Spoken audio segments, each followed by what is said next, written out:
I'm Edie Lush, and I'm here in the Hub Culture Pavilion in Davos, day 4 of our recordings here. Thank you so much to Nosize, Nokwe Macamo, President and Group CEO of Petro SA. Now tell me what you're here in Davos for. What have you been hearing? Oh, Davos. Edie, thank you very much for having me on your program. But Davos has been really wonderful. Despite the sub-zero temperatures, I think it's been really warm. It's been exciting. You don't even feel the cold. I'm part of a delegation from South Africa. We're calling it Team South Africa, that consists of about 80 people, headed by our president. I've been running around, going to different programs, but really what it's all about is how do we link up with the rest of the world and the rest of global leaders who are like-minded. Remember, people who are here are people who are committed to making a better world. And we are also, as a company and as a country, committed to doing that. And we've been liaising and linking up with like-minded people and discussing some of the challenges that the world is facing, but as well what opportunities those challenges provide. And it's been really exciting. I've been focusing a lot on the issue on my industry, which is energy industry, from a liquefied petroleum product industry, from a gas perspective. And those are the sessions that I've really been going to. Your unconventional gas issues, the trends, what's going on, what are the challenges. I've been also looking at some of the issues on, for example, capacity. You know, we've got to develop the world. We've got to develop, you know, in our country. Mine is a country that's developing.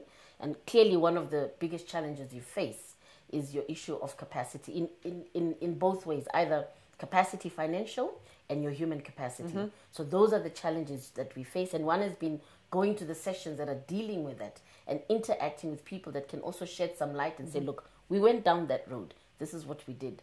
Maybe this is what you can look at. So it's really been a tremendous learning experience. It's been, you know, even our contributing to the discussion where we also have things that we can put on the table that are... And I think that's the wonderful thing about being here, is that there's such a tremendous wealth of experiences, you know, from different people, that everybody is learning and everybody's teaching. So that's really great. I wonder if you could tell me, I'm interested in your comment that you're able to learn from other people's experiences. And I'm wondering if there's something that you've been wrestling with back in South Africa that you've been able to solve or look at it a different way while you've been here. Well, I must tell you, as I said, one of the things that we worried about is the issue of human capacity in this dynamic world. You know, the world is changing so fast.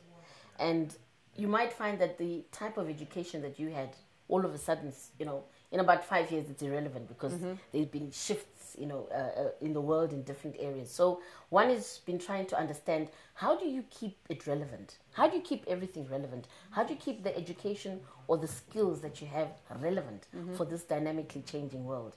What do you do first?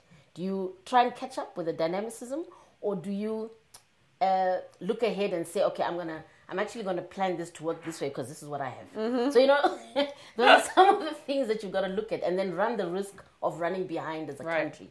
So those are the interesting things that, you know, I've been looking at.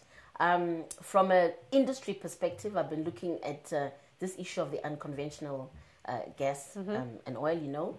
North America currently leading in unconventional gas.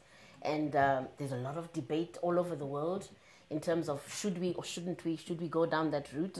And I've been very interested to understand what has been the experience in North America. What are the changes that this is bringing? This is going to have quite a big influence even on trade flows. Those things are going to change. Where the US was once a net importer, they're now a net exporter. What does that mean? Does that mean that they'll export? What are the prices? What are the shipping economics doing?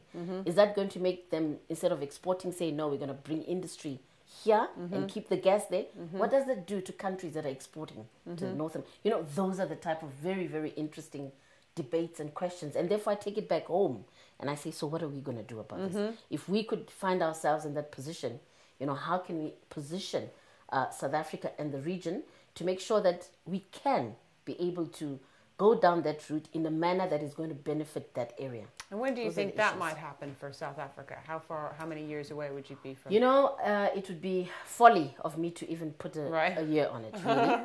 And that's because we are engaged currently in the country in debate. There's a lot of debate going on in the country from different perspectives, environmental perspectives, your infrastructure perspective, your regulatory perspective. All those things are happening currently in the country.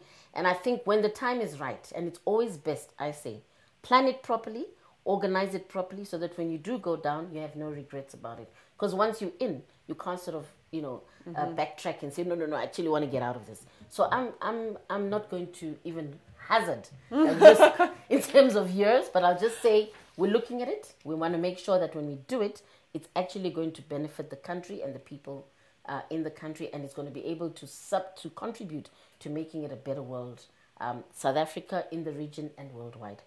Quite a good philosophy for life, in fact. Plan it properly, organize it properly.